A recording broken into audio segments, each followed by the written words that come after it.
louanges et témoignages. Vidéo vive qui portera aujourd'hui sur la thématique du harcèlement scolaire. On est au mois de novembre, septembre, octobre, ça fait 3 mois presque que la rentrée scolaire a repris.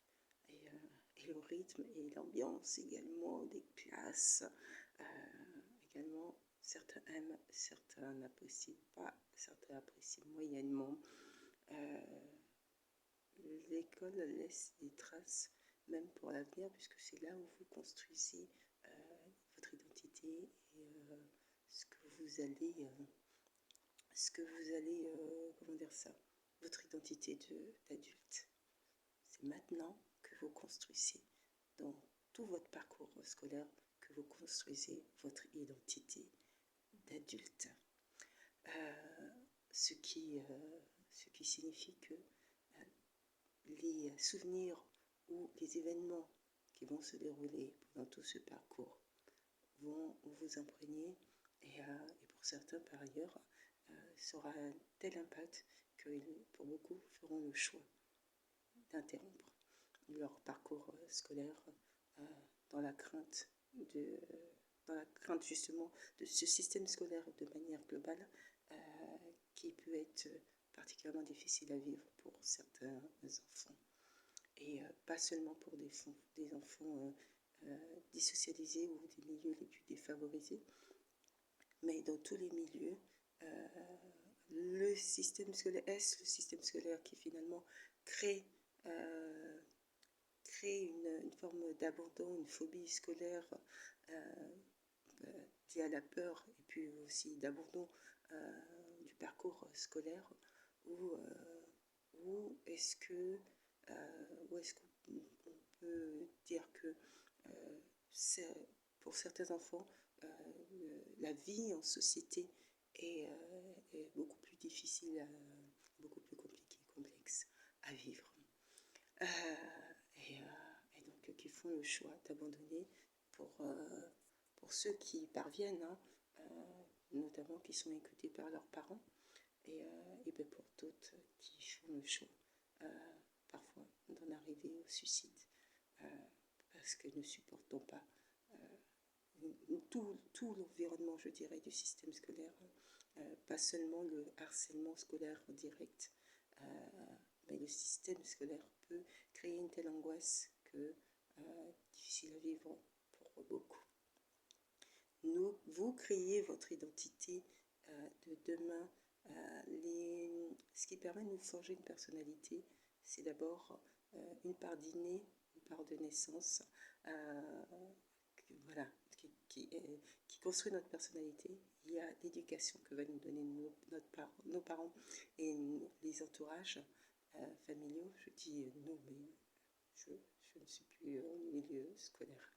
Mais et il y a également les préceptes religieux également qui, même pour ceux qui pensent, qui se disent athées ou qui pensent être loin du système religieux, et ben ça imprègne. Ça imprègne. Et dans tous ces éléments, il y a aussi le milieu professionnel, l'activité professionnelle, le système scolaire, et tout ça va bâtir notre personnalité. Et quand parfois, je peux dire, dans un de ces pans de la vie, il y a des troubles ou des difficultés, ça ne laisse pas indifférent, en tout cas ça laisse des empreintes dans la personnalité des personnes, dans nos personnalités. Vivre dans un environnement familial avec des parents, un système familial, je dirais classique, même si aujourd'hui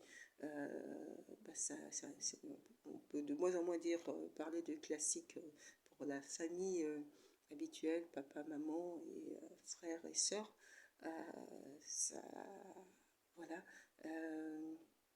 à vivre dans ce type d'environnement, dans une famille heureuse plutôt, de manière globale, c'est aussi s'assurer, c'est aussi avoir quelques éléments de garantie de pouvoir se construire une personnalité qui soit épanouie et qui permette justement de pouvoir affronter et être confronté aux différents événements de la vie, dont notamment au système scolaire. Ça ne garantit rien.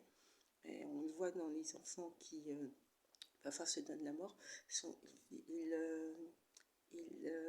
sont dans des familles où, voilà, où, je dirais les familles classiques où a priori l'enfant doit permettre de s'épanouir de telle sorte, mais au-delà de l'épanouissement, c'est comment l'enfant va pouvoir se construire sur le plan psychologique, euh, les, euh, les éléments pour pouvoir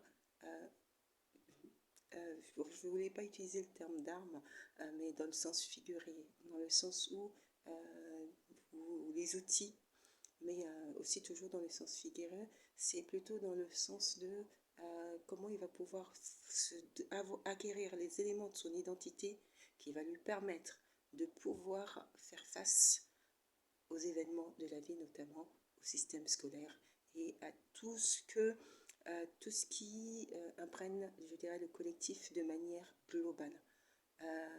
Être en collectif, fonctionner en collectif, c'est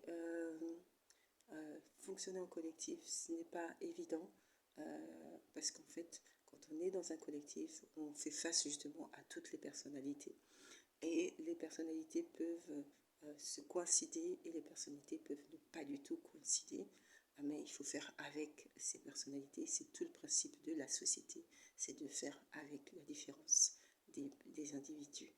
Faire société. En fait, l'école est déjà constitue les prémices de ce que vous allez avoir à vivre dans le milieu professionnel ou plus tard. Peut-être encore c'est peut-être encore plus complexe puisque vous êtes face à de nombreuses mutations, notamment physiologiques, qui fait que même au niveau des hormones, vous pouvez être plus réceptif ou plus sensible à ce qui va vous entourer et aux événements que vous allez avoir à vivre. Et donc ça va impacter doublement. Ça va impacter doublement.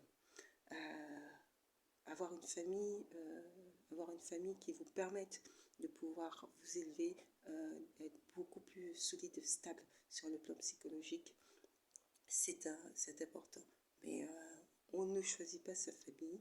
Et vous voyez, à contrario, et peut-être qu'on en parle moins aussi, de la détresse des enfants, de, comment dire ça, dans les quartiers les moins favorisés, on parle moins de la détresse, ou peut-être on la voit moins, la détresse des enfants.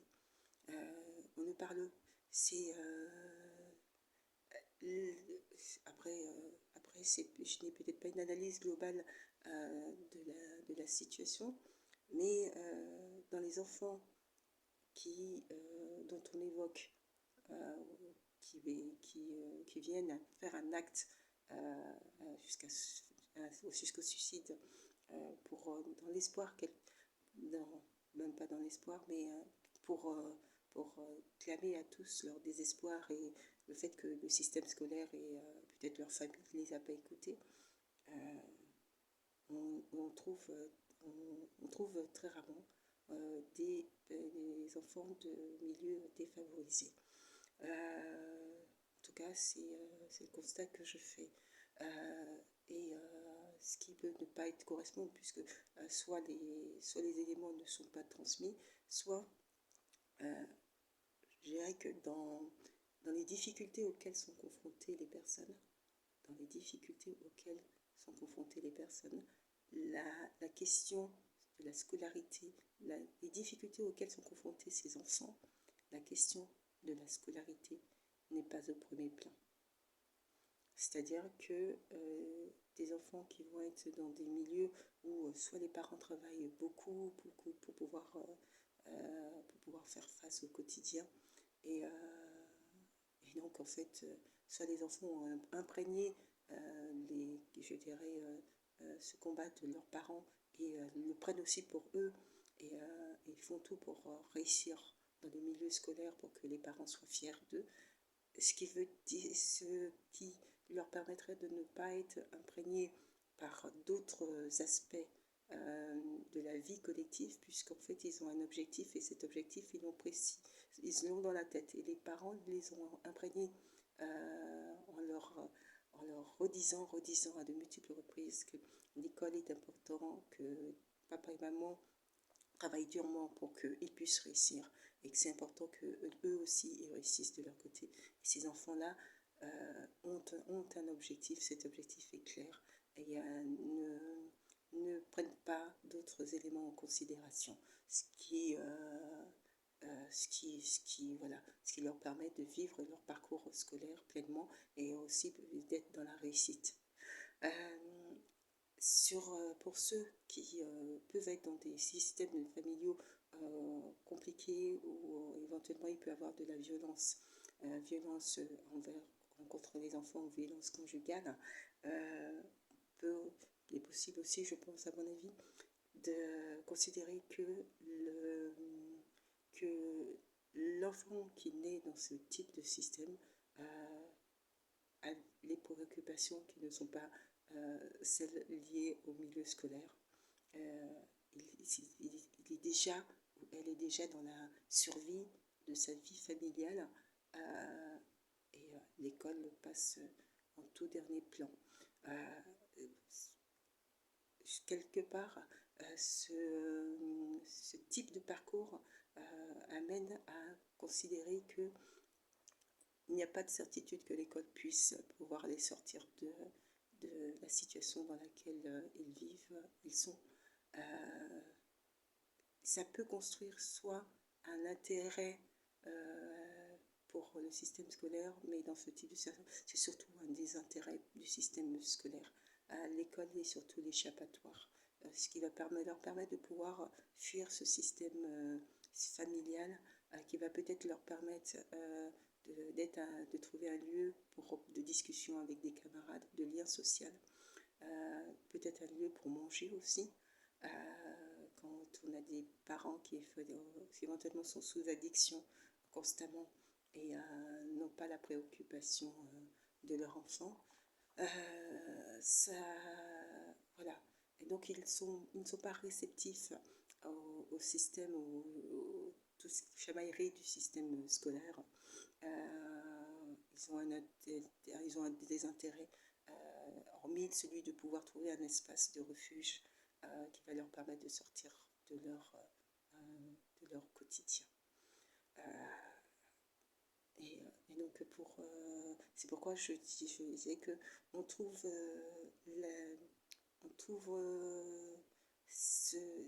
et en plus de ça, qui vont développer des personnalités où peut-être qu'à la maison ils sont entre guillemets les souffres-douleurs de leurs parents, mais en fait il est probable que lorsqu'ils soient dans le milieu scolaire, qu'ils soient eux-mêmes dans une toute autre position.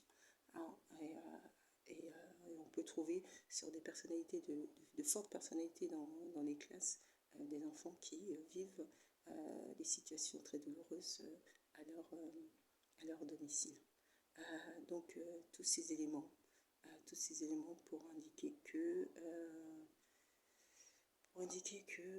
nous sommes forgés. Nous sommes forgés par notre enfance, par notre système, le système familial dans lequel nous évoluons. Et de fait, nous ne sommes pas réceptifs de manière pareille.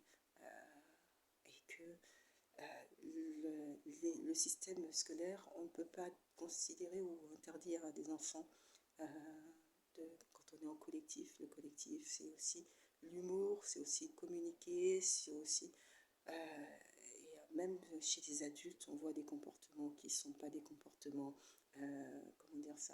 des comportements de convenance, et c'est ce que vous trouvez aussi parfois que vous trouvez aussi en milieu scolaire, dès lors où il y a un collectif, il y a des interactions entre les individus. Maintenant, il faille prendre considération des personnes.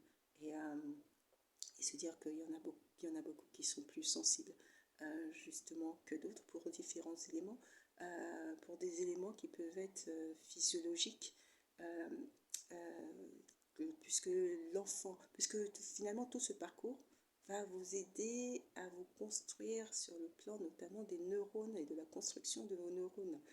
Euh, c'est le parcours le plus sensible de votre vie et c'est le parcours où, voilà, où vous êtes le plus confronté aux autres et il faut faire avec. Il faut faire avec.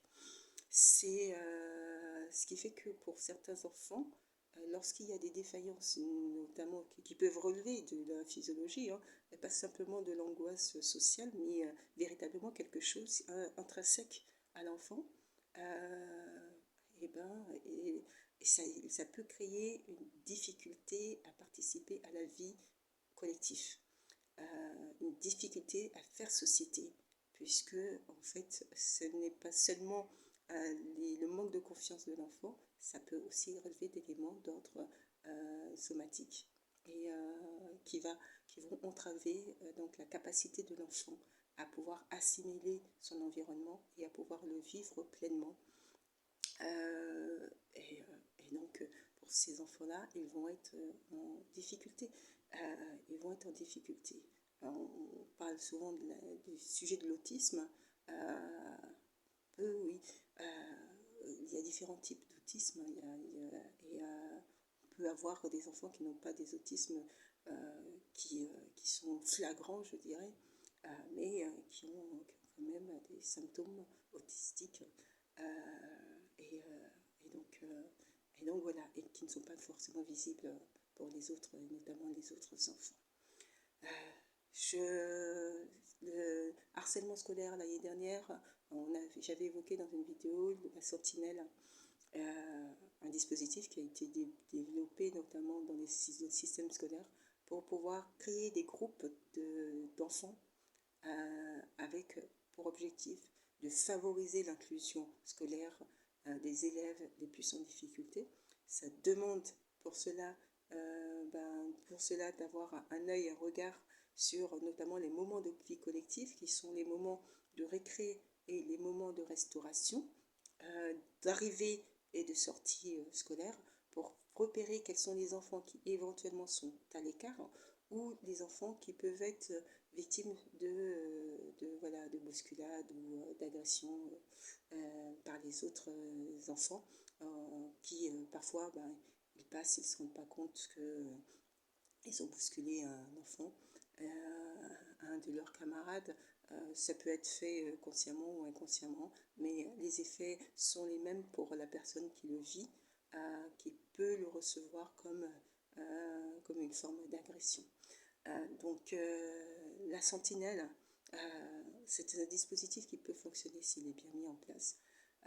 C'est un dispositif qui peut fonctionner si parmi les groupes qui sont construits, il y a des leaders, c'est-à-dire de fortes personnalités, des personnes qui ont un impact et qui sont respectées dans le milieu scolaire. C'est un dispositif qu'il faille développer, innover et faire en sorte que les élèves puissent pleinement le déployer, et puis après porter aussi une réflexion. Il ne s'agit pas seulement de poster des élèves là et puis c'est que les élèves doivent avoir des lieux de discussion qui leur permettent de dire tiens, voilà, j'ai repéré tel enfant où on peut déceler des problématiques d'inclusion scolaire, et quelle stratégie est mise en œuvre pour que on puisse aider cet enfant-là. Lorsque ça vient des enfants même, ça fait toute la différence dans ce qui va être mis en œuvre et de la stratégie qui va pouvoir être à déployer. Sentinelle. J'espère que dans tous vos établissements, c'est mis en œuvre ce dispositif. Je vais faire un temps de prière. Pour ceux qui éventuellement sont confrontés à des difficultés liées au harcèlement scolaire. C'est un vaste sujet, c'est un gros sujet sur lequel je poursuivrai. Voilà. Allez, un petit temps de prière et je vous souhaite de passer une très bonne journée. Seigneur mon Dieu, je te rends grâce et je te remercie, Seigneur, pour ce temps de prière.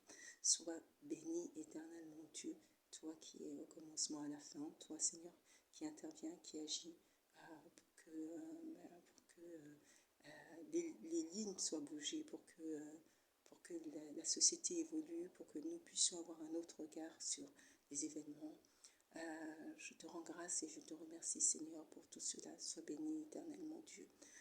Je prie, Seigneur, pour tous ces enfants du milieu scolaire, du système scolaire, Seigneur. Tous ces enfants, Seigneur, qui ont à cœur, Seigneur, mon Dieu, de pouvoir peut-être transformer la vie quotidienne d'autres enfants, qui ont à cœur, Seigneur, de pouvoir agir pour venir en aide à leurs camarades, mais qui ne savent pas comment faire ou qu'est-ce qui est possible de mettre en place, Seigneur. Je prie pour des équipes d'enseignants qui ont à accompagner les élèves dans leur parcours scolaire avec bienveillance pour que s'ils puissent accéder à la réussite scolaire, pour décliver, je dirais, voilà, ces parcours qui semblent être tracés déjà à l'avance, Seigneur, pour que tous puissent accéder à la réussite. Je prie, Seigneur, pour que tu puisses les fortifier, que tu puisses favoriser, Seigneur,